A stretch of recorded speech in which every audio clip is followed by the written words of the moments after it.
Yeah, so there's a big gap between what our the workforce needs versus what we're seeing.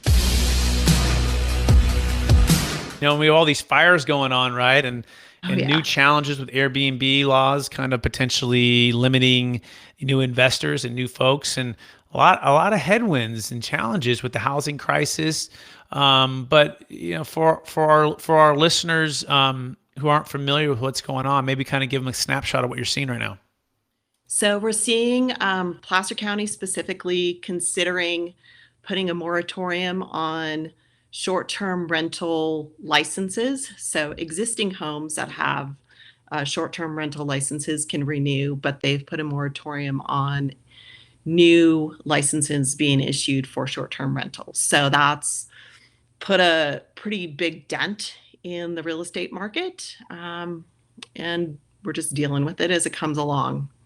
Yeah, and So so just to kind of bring that a little more to light here. So essentially, people who are Airbnb now or looks like to be grandfathered in, but they're putting a moratorium on new investors that are buying exactly. properties, or even just someone who's owned properties and are applying for the Airbnb license.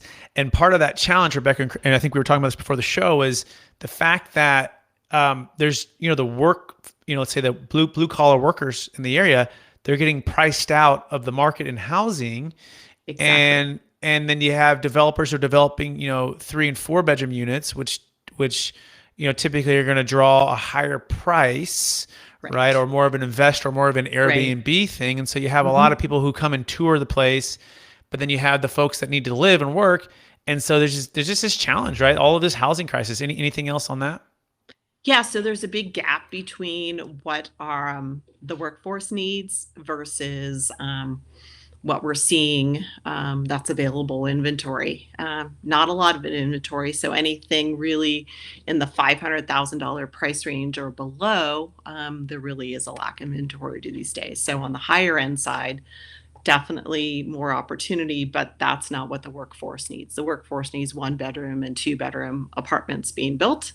Um, and then those people that are looking at purchasing investment property, there is that challenge for getting those Airbnb short-term rental licenses. So Yep. people that bought 6 months ago, they're having a heck of a time trying to get those. Yeah, So we'll that's a see. big challenge. And then from the developer standpoint, right, they don't make as much money, or they can't underwrite it and make the sense of the numbers if they're building 1 and 2 bedroom units, right? Because Right. it just doesn't Yeah, pencil. So they're making it threes and doesn't. fours. So it's a problem, right? So the affordability. So California, if you hear us, how can we make it more streamlined for the developer to create more affordable housing, and how can we make it more attractive for the buyer by having more inventory, right? So they can choose from it, so Right. prices can come down. We're hoping and praying, and especially with these fires, it just exasperates it as these inventory gets gobbled up by fires, right? We're seeing some of the Exactly. largest fires going on right now, and it's just sad. It's sad. It's sad, and we're hoping that the development and the California restrictions and streamlining the processes and making it more inventory is really what needs to be done.